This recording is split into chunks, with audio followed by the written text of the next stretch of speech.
Hello everyone, this is Mr. Fawcett, and we are back for part 2 of our segment addition postulate lesson. Today's lesson, we're just going to be working through some practice problems and trying to apply the ideas we talked about in last video. So if you haven't watched that video, I'd go back and watch part 1 before you attempt these problems in part 2. We're going to go down to page 3. Your pages may be a little bit different because I try to spread the problems out on the pages a bit more for the video. I know that it's a little bit easier for you guys to write in pencil and pen than it is for me to write with this software, so I give myself some extra space. So wherever this problem is in your packet, we're going to go to example 3, this one right here. So it says, if JL equals 120, what are the lengths of segments JK and segment KL? So again, we talked about this segment addition postulate in our last video, and we said that if we know the lengths of the individual pieces of the segment, we can just add them together to get the length of the whole segment. Okay, we can actually label one more thing here in our diagram. We are told that this entire segment JL is equal to 120. So we have two pieces. We have these two pieces. Together they equal the whole. So we can set up an equation, 4x plus 6 plus 7x plus 15 equals 120. And again, if you haven't attempted these yet on your own, I would go ahead and work through these. You can do it one by one, try a problem, watch a video before you try the next one. That may be the best method so you're not making the same mistake over and over again. But I encourage you to attempt the problem before you watch the solution. Now we're just going to combine our like terms, do some simplifying, and come up with a value for x. So I get 11x plus 21 is equal to 120. I'm going to subtract 21 from both sides, so I get 11x is equal to 99. And I get x is equal to 9 once I divide both sides by 11. So I'm not going through, I'm telling you what the inverse operations are, but I'm not specifically writing them on the page. That's because I think by this point we should have a pretty firm idea of how to apply those. Okay, if x is equal to 9, we need to find the lengths of JK and the lengths of KL. This is important. A lot of times a multiple choice question will have, may have 4 choices, right? And once you find out what the variable equals, you may just directly look for that choice and circle it and say, I'm done, I got it. But you got to remember, they may not have been asking you, right? Up here, they weren't asking you for x. They were asking you for 2 other lengths. So just be aware of what the problem's asking you for before you just say you're done and move on to the next one. Okay, so all I have to do now, though, is substitute.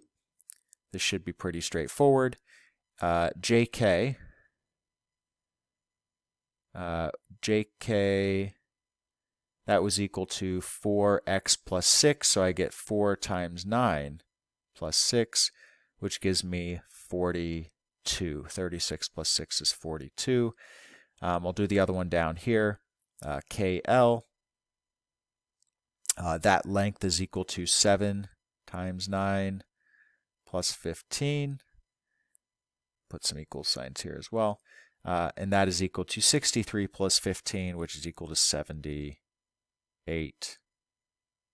And to check, to see if these make sense, why don't we add 42 and 78 together, right? 42 and 78, we know that that should give us 120, which it does. So we know we're likely right? Maybe we found a different x value, but it would be extremely unlucky for us to get through all this work, have it match up with 120 and still be incorrect.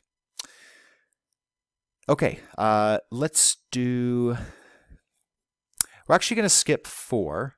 I will give you guys some to do on your own. You can always come to me with questions if you have them. We're going to look at a few more vocab words and then apply these as well. So if we look up here at example number 4, even though we didn't do the problem, we can kind of talk about what's going on. So here we notice that this intersection point O, it actually split both of the segments in half, right? We have congruency tick marks here. So this segment is congruent to this segment. They have the same length. And then I have two congruency tick marks on these segments. So these segments must also be the same length. The idea is when you have a point that is in the very middle of the segment, and right here, O is in the middle of both segments, it is called a midpoint. So that's what we're going to come down here and fill in. So O would be a midpoint. And another way of saying that it splits the segments in half is saying that it bisects. When you hear the word bisects or bisect, that just means we're cutting in half. If we go back up and we look at NP and RQ, these are called segment bisectors because they split each other in half. So you can also have a segment that is a bisector. And instead of going up there, I'm just going to show you what it looks like down here. This segment AB, right, it splits PQ in half. And we know that because it has one tick mark on each side, which means that these segments here are equal to the same length. So you can have a midpoint which does this. A midpoint splits segments in half, right? Here we have a midpoint B. It splits this segment in half. Or you can have a segment or a line that splits a segment in half, which is what we have over here. Segment AB is the segment bisector of segment PQ. So two things that split segments in half.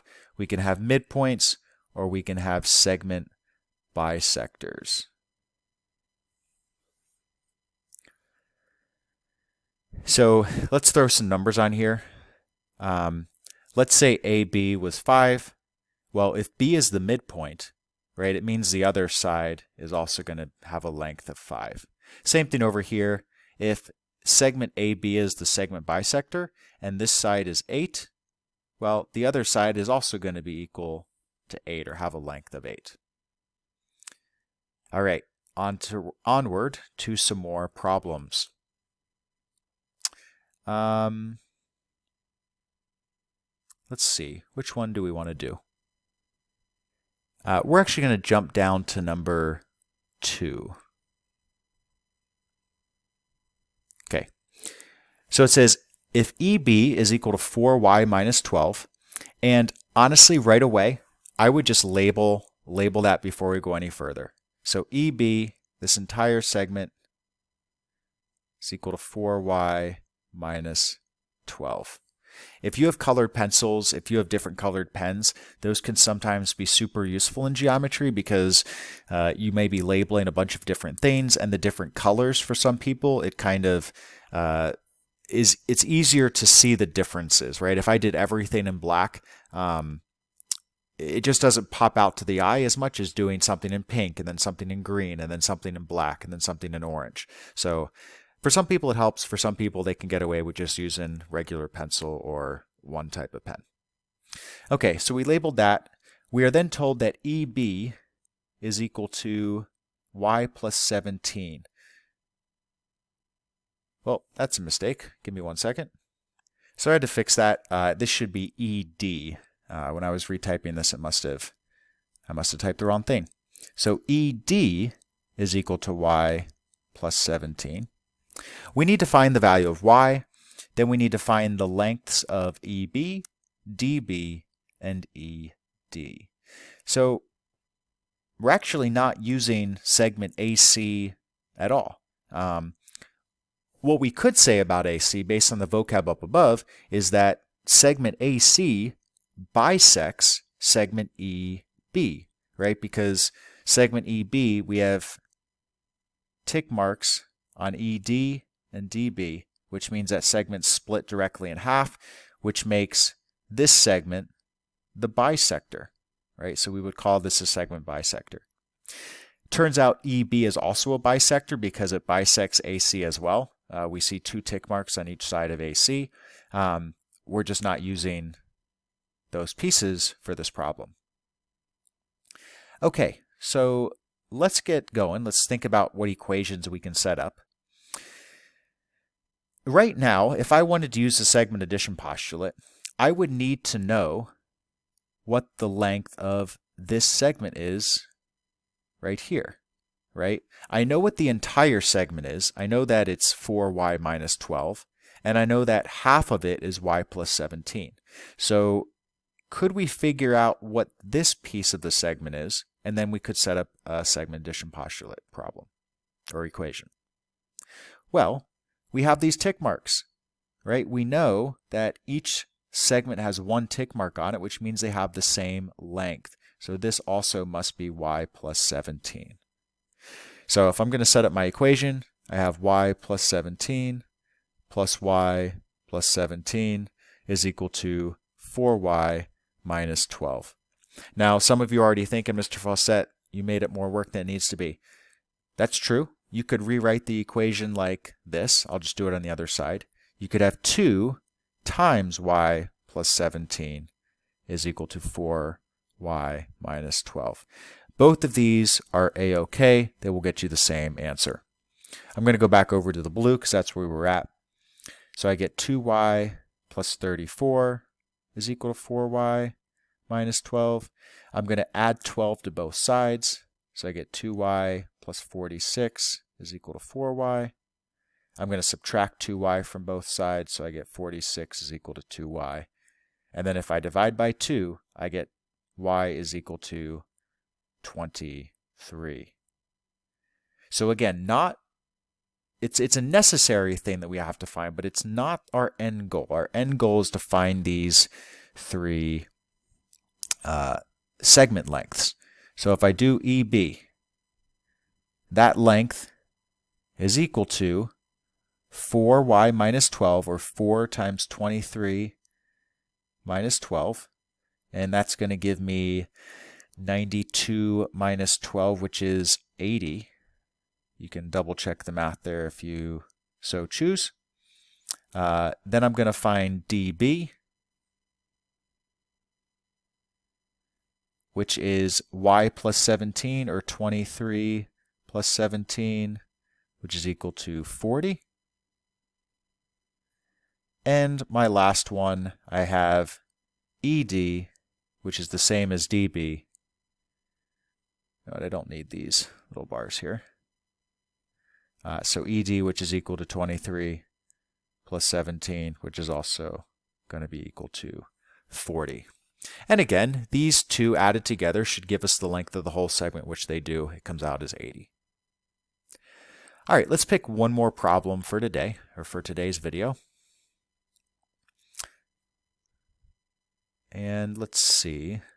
So we're going to go with this number 3 right here. Notice there's no diagram, so that is all on us to set up. If you haven't tried this one yet, go try it, pause the video, then come back and see how you did. So as we start reading, it says M is the midpoint of Ln. So I have a segment. My segment is Ln, and I know that my midpoint is M. If I know that's the midpoint, I can put some tick marks on both of these other segments because they have to have the same length. Okay, it says Mn is 3x minus 3. So the length of this segment right here, 3x minus 3. It says Lm is equal to 2x. So this segment length is equal to 2x. And then they ask us how long segment Mn is. So we're looking for the length, this length right here, the pink. But to do that, we need to figure out what x is. So is there an equation we can set up where we could solve for x? Well, we know that each piece, right, we have one piece is 2x. We know that the other piece is 3x minus 3. But we don't have the entire length, right? It doesn't tell us that the whole length is 50 or the whole length is 85. We just have the two pieces. So maybe there's a relationship between the two pieces, right? Is there a relationship between these two segments right here that would allow us to set up an equation? And there is. It goes back to this idea that m is the midpoint. If m is the midpoint, these two segments have the same length, so we can just set them equal to each other. So 2x is equal to 3x minus 3, and we can solve that. So I'm going to subtract 3x from both sides, which is going to give me negative x is equal to negative 3. I'm going to divide by negative 1, which is going to give me x is equal to 3. Again, not our answer because we're trying to find the length of segment MN. Segment MN is equal to 3x minus 3, or 3 times 3 minus 3, which is equal to 6. If you wanted to check and just have a better idea of whether your work is correct, you can also find LM. Find the length of LM. That's equal to 2 times 3, which is also equal to 6. We knew that these had to be the same, right? And when x is 3, those are the same. So we did our algebra correctly. Okay, I encourage you to work through the rest of these in the packet and come to me if you have any questions. I look forward to seeing you next video, but of course, enjoy the time between then and now.